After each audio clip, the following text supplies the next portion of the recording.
Hello everyone and welcome back to the channel. I'm doing a back-to-back upload with this because I want to do a deeper dive into these leaks for Assassin's Creed Shadows that came out, well, today at the time of recording this, but you may be watching this a couple of days later. Specifically, I want to talk about this Battle Pass change because I made a video talking about the Season Pass and how it got cancelled for Assassin's Creed Shadows, so I think it's only right that we do a bit of a deeper dive on this Battle Pass situation. First of all, I want to start off with a bit of a rant about the importance of the way outfits were earned in previous games. So back in the day, if you wanted to have the Auditoria cape, if you wanted to have Captain Kidd's outfit or Achilles' outfit or any outfit from those early games, you would have to earn them in-game by collecting collectibles or finishing a certain amount of missions or, God forbid, feathers that could be collected in the game, and they would give you these outfits as rewards. They were end-game rewards for completing these quest lines, especially in the case of like the Captain Kidd missions. You would collect these collectibles that would send you on exclusive missions, and then at the end you would get the outfit and the sword and the ring, and you would get this big bundle like as a reward. And it felt like you'd earned it because you'd played the game, you'd enjoyed these set pieces, and you felt like you'd gone on a full journey, and then you get your reward at the end, and it's this cool looking outfit that you can wear for Connor. Does a Battle Pass totally remove this?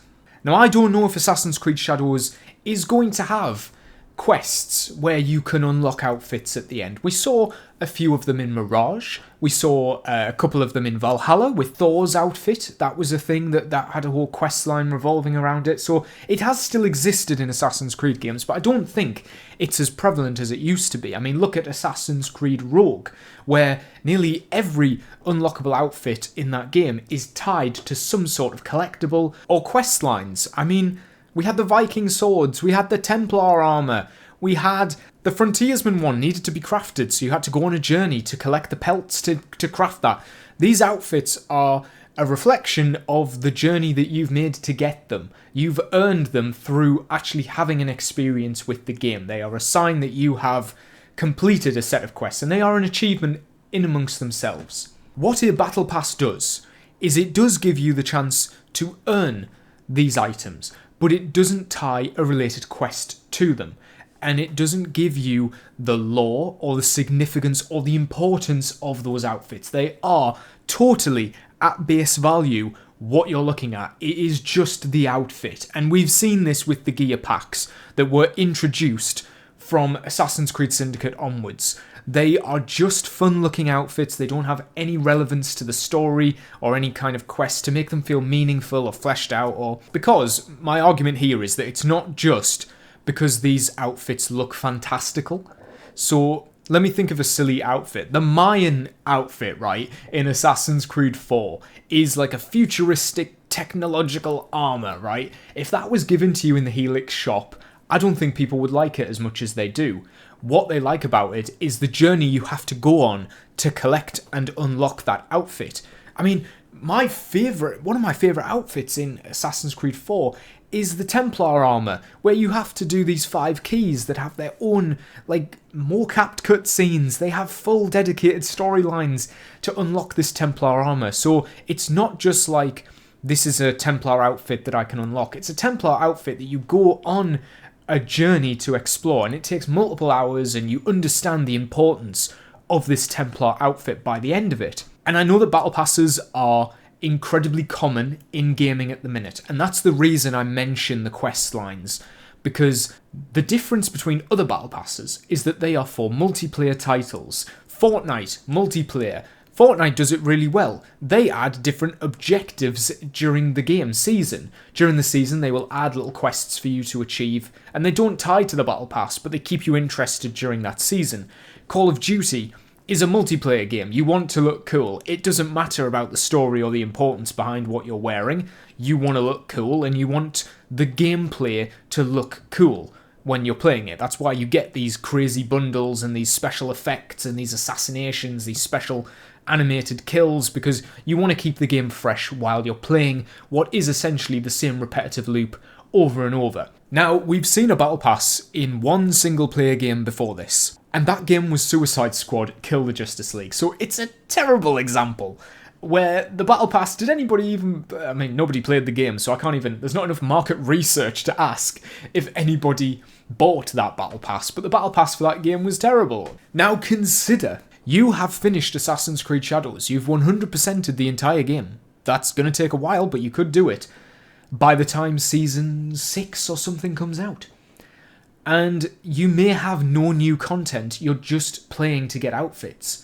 So, how is the progression going to work here? Because in my head, they have to be regularly giving you new challenges to keep giving you XP to actually earn the battle pass. Like, it's going to turn into more of an MMO where you have these expansions, if you ask me. But then we're getting the first expansion for free and no sign of a second expansion. So, I don't know.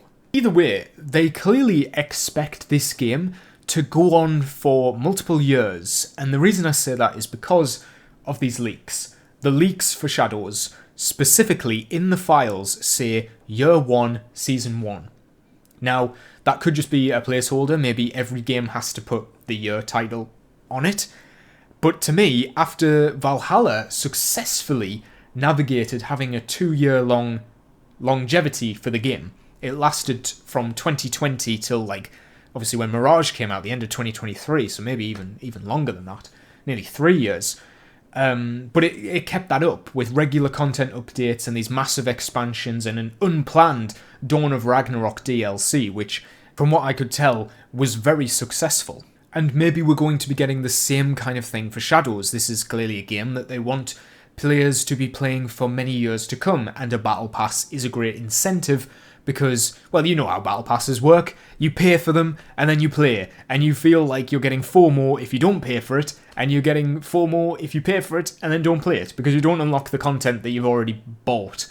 So you have to keep playing to unlock everything before the next season. And if the developers behind the game are keeping up with the demand for the content, then they will keep pumping out these seasons so regularly that you're always paying and you're never missing out. I'm very worried about how a battle pass is going to work in a single player game, because it means they're going to have to keep pumping out content really regularly, otherwise people don't have an incentive to play. I don't think there is like that gameplay loop where it's not like a multiplayer game where you're killing other people. Wait a minute, I've just used my brain. So in a multiplayer game, the whole incentive is that you keep doing the same loop over and over to get XP, to unlock these rewards. And I was thinking, how is that going to work in an Assassin's Creed game? Are you just going to keep unlocking new locations? Is it going to be like Starfield, where they just keep randomly generating locations? But no, because after the delay, they announced co-op. At the same time, they reworked the Season Pass into a Battle Pass. Do you see how that lines up? I think we're going to be encouraged to keep playing the co-op missions with your friends over and over and over to unlock Battle Pass XP. It's the co-op missions. That's entirely what it's going to be. It still is kind of a subsidiary of what Suicide Squad Kill the Justice League was trying to do. And I don't see this working. And then there's the incentive to buy it. So you may really like the cosmetics that are actually in the Battle Pass, but I think the way a Battle Pass works primarily is the fear of missing out. It's the FOMO.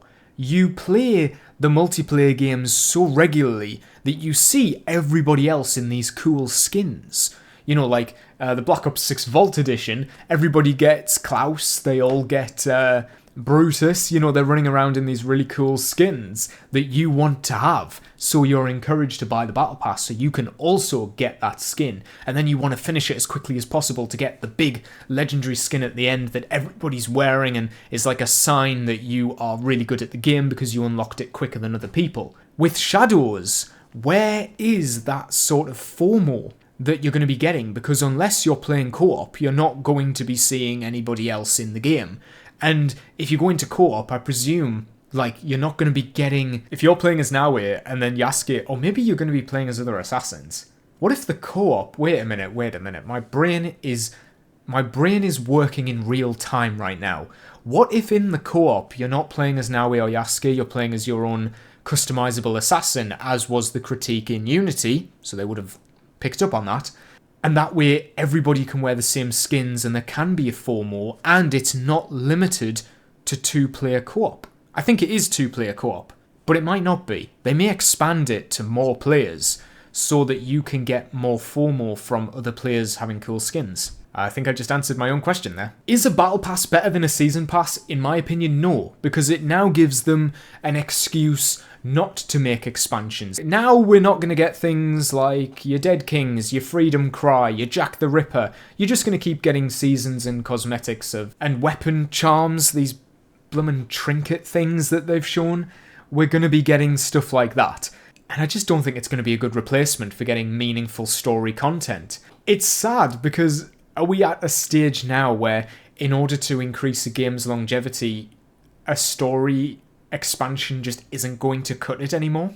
Is the multiplayer loop too addictive to the point where if you want to make money, just if you want to make money, people aren't going to keep coming back to those games?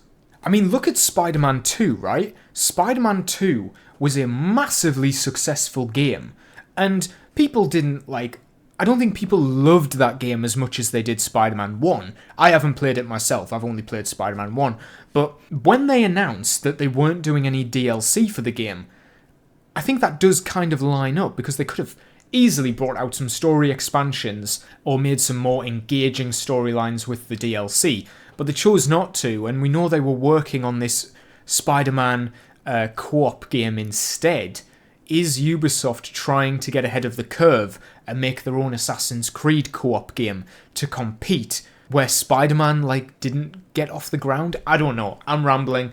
Tell me what you think down below. What do you think about a battle pass in Assassin's Creed? Do you think it's a good idea? Do you think it's a bad idea? And will you be buying it? I don't know. I'm probably going to, because I'm curious what they're going to do with this. I have too much dedication to this franchise. If you like this video, please give it a like and subscribe for more Assassin's Creed content. And I will see you in the next video.